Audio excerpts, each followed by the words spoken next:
Listen, guys, the day has come. I think we've already, for the most part, expected that Elon Musk was not going to, pretty much consistently be there in the government. Right? I mean, he has his, multiple companies to run and things like that. So we pretty much knew that at one time we were going to see Elon Musk make his exit. And apparently, this is what we're about to encounter. So let's go ahead and jump into this immediately. This is a suggestion via Discord. Let's check it out. Says his time in the federal government is over, announcing on X, quote, "As my scheduled time as a special government employee comes to an end, I would like to thank President Trump for the opportunity to reduce wasteful spending. The DOGE mission will only strengthen over time as it becomes a way of life throughout the government." Now, during Musk's time as the head of DOGE, billions of dollars in government waste was slashed. DOGE says that it's saved over $175 billion since the start of Trump's term. Okay. And according to the department, when that's broken down by individual taxpayers, it is well over $1,000 each. Yeah, that's the exact cost that was actually given to us by the government recently in terms of the Golden Dome, guys. Broken down by individual taxpayers, it is well over $1,000 each. So where was that money going in the first place? Musk revealed that a few million went towards maintaining, for example, an underground limestone mine to process federal retirement paperwork. Watch. What? All the retirement paperwork is manual on paper. It's manually calculated, then written down on a piece of paper. Then it goes down a mine. And I'm like, what do you mean a mine? A mine? Like, yeah, there's Explain a limestone mine where we store all the retirement paperwork. And you look at a picture of this mine. We'll post some pictures afterwards. And this mine looks like something out of the 50s because it was started in 1955. So it looks like it's like a time warp. And people like are working there, or is just the paperwork just gets thrown down there potentially, because it sounds like they're throwing it down the mine, literally. And as for the rest of those billions, here's a taste of some more wasteful spending uncovered by Musk and his team. Whole lot of weirdo stuff, guys. $520 million for a consultant on the environment. It's called Environmental, Social, and Governance Investments in Africa. $25 million to promote biodiversity, conservation, and promote licit livelihoods by developing socially responsible behavior in the country of Colombia. Well, it's nice, $25 million going to Colombia. Right. You see what I'm saying? A lot of weirdo stuff here, guys. Why are we doing this? Like, how does it benefit us, guys? It doesn't seem like that has the ability to do anything, because, I mean, specifically in the region, they're still kind of coming up to our southern border, guys, right? So, I mean, if we were giving money to figure out a way to not to like let people stay, right, then I could imagine that would be a great idea, at least, right? But if we're just giving money and we're not getting any type of like actual results, I don't really see why these programs are being funded. For something that nobody ever heard of. $10 million for Mozambique voluntary medical male circumcisions. What? $10 million for circumcisions in That's another country. $21 million for guess. voter turnout in India. $20 million for fiscal federalism in... Okay, wait. Voter turnout in India. Let me go ahead and guess that's probably through USA Aid. And keep in mind, guys, aid does not mean like assistance, right? Make sure you guys Google that. I don't want to get too deeply into that. But I'm going to go ahead and guess that program had a lot to do with, influencing someone else's election. For voter turnout in India. $20 million for fiscal federalism in Nepal. We're talking about... Nepal, okay. Hundreds of billions of dollars. I could, by the way, I could read this all day long. Joe Concha, indeed, he could read it all day long. We have in our hands pages and pages, too. And at the end of the day, the uproar by the mainstream media that mischaracterized, that we were somehow taking away money from the mouths of babes, when really we were putting money back into American taxpayers, taking a chainsaw to the bureaucracy. That's why the media is as trusted as gas station sushi at this point. Because these were some of the biggest stories day after day in terms of what Elon Musk and DOGE was finding in our federal government. And most Americans, they agree with the mission of DOGE as far as who could be possibly for waste, fraud, corruption. And if we lived in a sane and sober world, Elon Musk would be heralded as an unselfish hero who left very successful businesses to go into government to do a thankless job of cutting all of this spending. And instead, the media attacked him, smeared him, and then as a result, crazy people out there firebombed Tesla dealerships, shot at Tesla dealerships in some situations. So I think ultimately history will be kind to Elon Musk in terms of what he has done in this short period of time. The question is, does Congress and does the president, are they going to now actually give this money back to the American people through a DOGE check or from actually cutting all these programs that Elon Musk has uncovered? Okay, so no. I mean, initially when I heard of DOGE, I was like, you know what? Hey, listen, maybe we can get like a check or something. That'd be great, right? Get some money back from all the money we've wasted, let's say.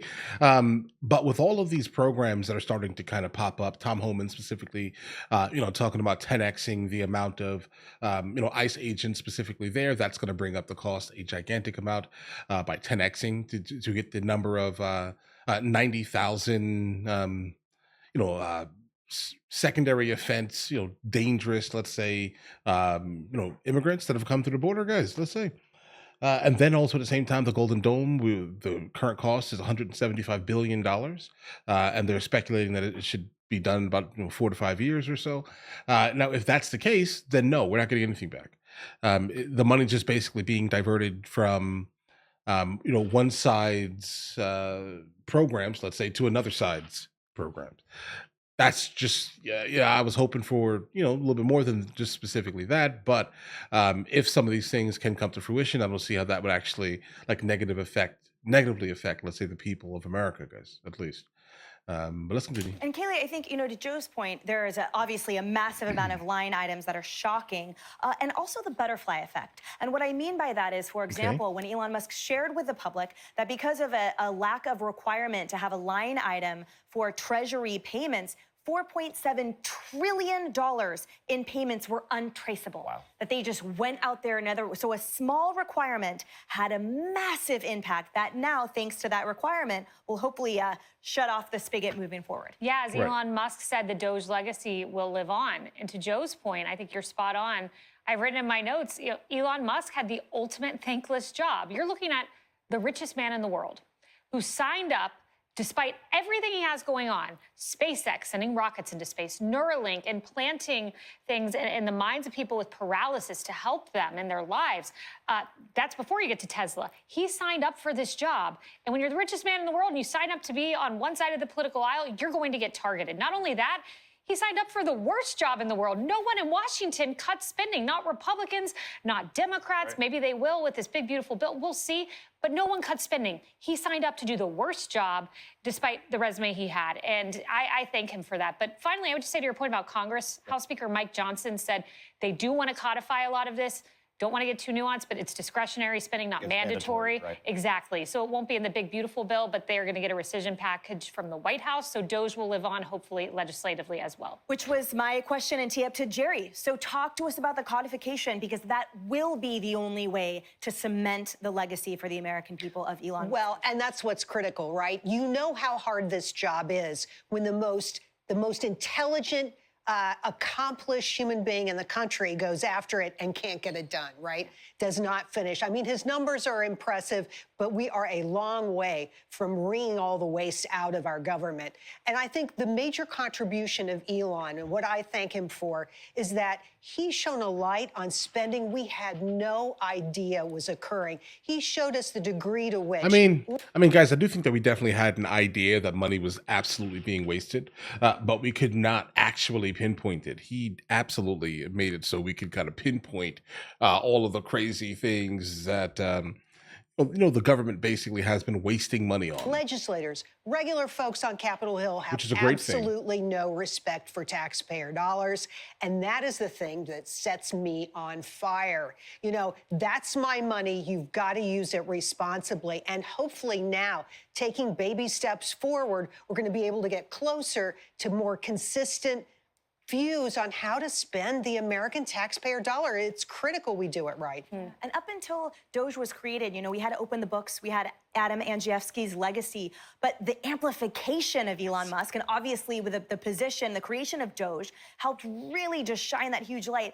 And I know, Rosanna, that today in the Washington Post, they had a line that I thought was funny where basically they were like, we wonder if Elon Musk has sort of grasped or perhaps is true that rocket science may be less difficult than politics. Challenging the status quo No. is never easy. Nah, bro. No. Rocket scientist is in fact harder than politics. The problem is that people, put their emotions into things that really don't need any type of emotion. Like if you completely withdraw emotion from the scenario, then guess what we'll basically have? We'll have a balanced budget, bro. All right. Like there are people that are getting into camps and they're saying that no matter what this one person says, it's going to be wrong because he's saying it and we don't like him for today. Right. I mean, you're getting emotional over something that should be incredibly logical. Do you like the concept of waste or do you love it? Right. You hate it, let's say, guys. Right. Do you love it or do you hate it? Which one is it, basically? So they seem to love it. Making disruptions is never easy.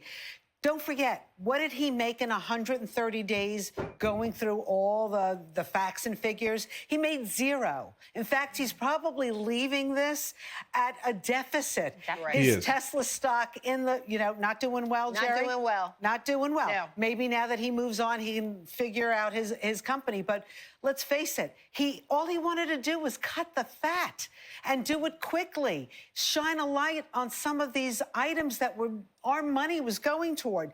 I mean, as someone who's lived in New York when the World Trade Center towers were attacked, to find out a former Taliban member got $132,000 from us? Wow. Are you kidding? That contract was canceled as of March 31st. So these are some of the things Elon Musk did, and we thank him for, just helping us with our hard-earned dollars and not wasting them. Yeah, we were definitely funding the Taliban weekly and monthly to grotesque amounts, that's for sure. But Okay, yeah, they're getting into like a side conversation now. All right, so here's the thing, guys.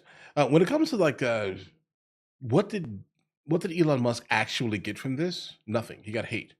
Like he just nothing but hate, specifically coming from the left. He got nothing but hate. The right, obviously, started to love him, let's say, but before then, I'm not sure that he was loved like that. Not really. I think the left started turning on him exclusively when he decided to leave California. When he did that, he basically made a statement to them saying that I'm no longer going to kind of adhere to the tyranny of these ridiculous level of taxes that are going to programs that are not like conducive to me. They're also excessively terrible on everything else regarding business out there. Okay, let's say that, right? So now going to Texas was a great idea for him financially. His stock price absolutely rose. He gets into office, the entire stock market goes down, right? But you guys have to always remember this here. You don't lose money unless you sell, guys. And stocks are obviously meant to grow and hold, right? You don't get taxed on them until you pull from it. So don't pull from it until you actually need to pull from it for emergencies, let's say. And that's it. That's how the rich get richer, bro. Like, I mean, yeah, his stock price is down. His net worth is down because he, like many other rich people, do not use, his own money. He basically gets loans, let's say, off of his stocks. Or he used a loan to buy X, Twitter. Guys. Understand how that works here. You don't use your money. You get a loan off of your assets. Your assets are your stocks. Don't ever use your money. For what? Use someone else's money. And now, with that being said here, right, if you're getting a loan off of your stock and your stock price drops tremendously, that may get a little tricky. And I think, that's kind of where he's at right now, but it doesn't matter, guys. Again, you don't lose money until you sell. Like you still have the amount of stocks you had before. Eventually the stock price is going to creep right back up to where it once was. And you're back in business, guys. You don't lose money in the market until you sell. Don't sell. Unless you like taxes, capital gains, nonsense, guys. But anyway, listen, I'm sorry, guys. I'm not a fan. I'm not a fan, bro. I write a check every single year, a stupid amount of money for taxes, and I see nothing from it. Not really. I don't even spend, I spend less time outside of the United States of America than inside of the United States of America. Like I don't get any benefit. Not really, guys. But either way, listen, you guys all have an absolutely amazing day. Enjoy your day thoroughly.